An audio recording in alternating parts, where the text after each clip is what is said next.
Hello again. Welcome to another exciting Tip Tuesday. I'm Henry, I'm Charles. and today we wanted to show you a little cool thing, entry-level coding stuff in Print Builder. Concatenating two strings, which is basically just putting them together in one field. We'll show you what we're talking about, and I would probably, personally, I know how to do this very well, but Chuck, you be the new guy. And I'd probably do it way too fast. Right. And people probably wouldn't see. It would just be boom. So why don't you break it down for the folks and show them what's going on? All right. So yeah, concatenation, it's kind of a fancy word, sticking two fields together from the database. So for example, you have your shipping city and your shipping state are part of two different fields in the database, but you want them to be on the same string. So you'll see what I mean when we get into it. Basically, what you're going to have to do is go into your calculation tab in Print Builder, find the label that you want it to be on. So in our case, it'll be label 1.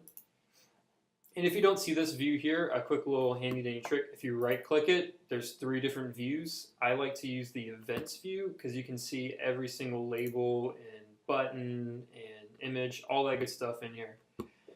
So make sure you have the right label 1 on print right here. And we're going to go ahead and start. To change what the label says, you first need to identify it as label1.caption.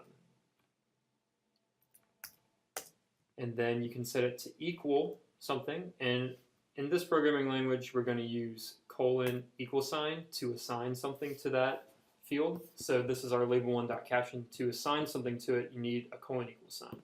So it's kind of like in math when you have x equals 1. In this case, you have to have this extra little semicolon there.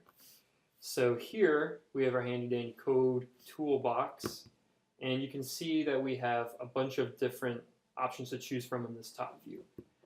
Depending on what type of report you're in, so in this case our certificate, you will have different pipelines, and what you want to do is find the field that you want. This is just kind of experience knowing where something is going to be stored. So if you're looking for your shipping address, okay, it's stored in the event. It's probably going to be somewhere in the events tab right here. And clicking these changes the options down below. So if you go to events, you can see everything in your event window. So there's a lot to choose from because events are a very big table comparatively to everything else in IndySoft. But if you scroll down far enough, it's company shipping. Is that right, Henry? Yeah, company shipping. There we go. Awesome. And you can pull this over so you can see what you're working with. We have company shipping city. So let's go ahead and drag that over. Easy as that. Now let's check it out. Preview. Okay, Charleston. So far so good. Sweet. But we want to have more than one thing. Because if you just wanted it to say Charleston, you could come and do a DB field right here. The handy thing about this coding is you can actually add more to it with the plus sign, just like in math. So if we want to add another field, we can go ahead and drag one over, but we need to add a space first, so it'll be a little bit easier for people to read. So let's just go ahead and do this. These 2 single quotes, you put them on each end of a word, and that becomes a string. And if you add the string to this data pipeline, it'll just throw it onto the end of it. So if we just put a space bar, that's basically just like adding a space to the end of Charleston. So now we can go in here and we'll scroll all the way down again. Shipping city. I guess state would be the next one to follow it with. I see it. There we go. Shipping state.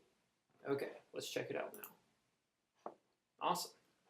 And this allows you, if you think about it, to not have 2 separate fields. You have, varying companies that have varying lengths of city names. You have Charleston, and then maybe you have Greenville, which would be approximately the same, but I don't know. Maybe you have like Aiken. Akron, Ohio. Aiken, that's a good one. It's a good South Carolina town. So once you have the string built, you can come in here and edit anything you want, really. So I guess it would make sense to have a comma here.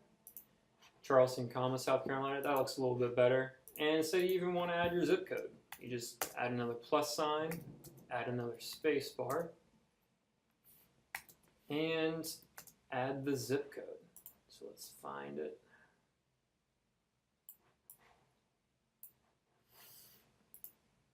There we go. Perfect. So you can essentially build any combination of strings this way. You have complete control over what you show. So I hope that helped you guys out with designing your reports. And as always, if you have any questions related to this, me and Henry are your guys. Send in a support case for us, and we'll handle it for you. Any closing words for him, Henry? No, man. You did a great job. That's good? Perfect. Awesome. See you guys next time.